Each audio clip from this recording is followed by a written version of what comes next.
A down year for the Alaska salmon fishery may spell the end for some Alaska seafood businesses.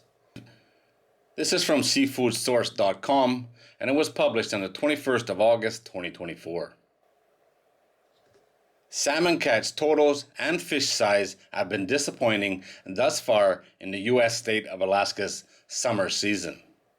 Around 87 million salmon have been caught in Alaska this summer, far short of the 230 million salmon harvested in 2023, and tracking well below the Alaska Department Fish and Game forecast of 135 million fish by the season's end. Well, part of that has to do with the 2-year cycle of pink salmon returns in Alaska. Catches for every species of salmon in Alaska are down this year. The current combined harvest for pinks in Alaska and Russia is over 80% lower than last year's global totals. The general consensus from the Alaska Department of Fish and Game is that overall, this year's pink salmon returns appear to be very poor and that there are currently no indications that the returns are significantly late. Alarmingly, salmon returning to Alaska this year are much smaller than average. Pink salmon caught in the Prince William Sound this year averaged 3.5 pounds each, with Russian fish at 2.5 pounds each.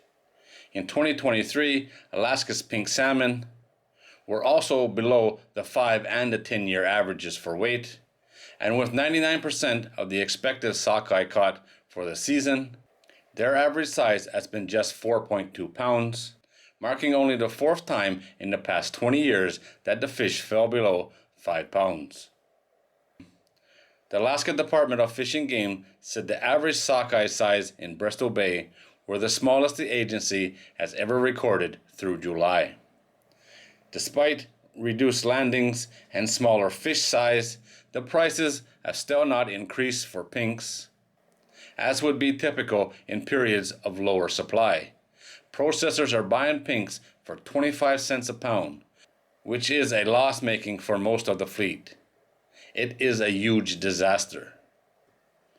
Around 31.5 million sockeye were caught in Bristol Bay in 2024, along with 2.1 million in Cook Inlet and 13.3 million in Prince William Sound, all lower than expected figures. Processors came into last season with a real hangover, with lots of inventory in the hands of reprocessors and smokers and packers. Despite the pretty decent run of sockeye in Bristol Bay in 2023, nobody was happy. The salmon markets remain very deeply unsettled. Now that you've got 5 or so plants shut down in Alaska, you've got less capacity to do fresh fillets, and the vast majority of fish out of Bristol Bay are under 4 pounds dressed, and that is all around a tough pitch to sell. Smokehouses have all their different SKUs of smoked fish, whether it's Atlantic or coho or sockeye. There's no doubt they will buy some, but most processors are now off the market or just waiting to see what happens. This is not good. The number of fish is down, the size of the fish is down, and the price sucks, especially for pinks. 25 cents a pound. It must be impossible to make a profit on 25 cents a pound. And the fact that the market is still flooded from last year's fish, something just seems deeply wrong with how all this is unfolding. It's not good for the fishermen, that's for sure, but probably not good for everyone else involved in the industry either.